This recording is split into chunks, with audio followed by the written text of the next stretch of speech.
you are looking live right now, RDU International Airport. In the last hour, we learned Homeland Security's chief says travelers without a real ID will be allowed to fly from now, but they will be required to take some extra steps. It comes as tomorrow was supposed to mark the deadline that travelers needed to show a real ID for domestic flights. WRAL's Sean Gallagher is live at RDU right now. And Sean, bottom line for folks who have air travel this week, this month, this summer, what do they need to show security in order to get on a plane? Yeah, obviously having the real ID would be the easiest way to get through TSA lines like this. But within the last hour, I spoke with somebody from TSA who says, yes, you will be able to fly if you don't have a real ID, but expect significant delays to that process. So going through a TSA line like this will be a lot more difficult if you don't have an acceptable form of ID.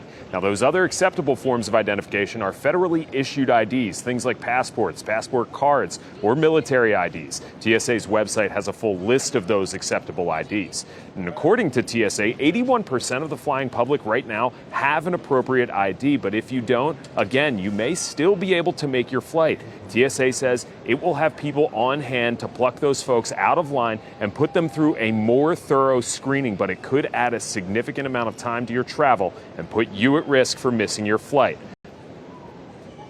If you have no identification, we're pulling people aside and they're having to go through additional screening. So those individuals who have no ID on them whatsoever, their time in security screening will be a lot longer than someone who is coming through with just a regular driver's license that is not real ID compliant.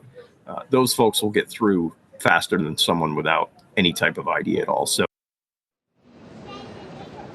we know just over half of North Carolinians have a real ID, which also means nearly half don't. So tomorrow's deadline doesn't mean you can't get a real ID sometime down the road. It's just the start of the new process where you need to show it. Now, the bright side here is Tuesdays and Wednesdays are typically very low travel days across the entire country. So if you are expecting that you will need that little bit of extra time, there shouldn't be as many folks here as maybe over the weekend. So again, if you don't have a real ID, you don't have an acceptable form or substitute, make sure you give yourself a lot more time because you may have to answer a lot more questions when you get to the airport.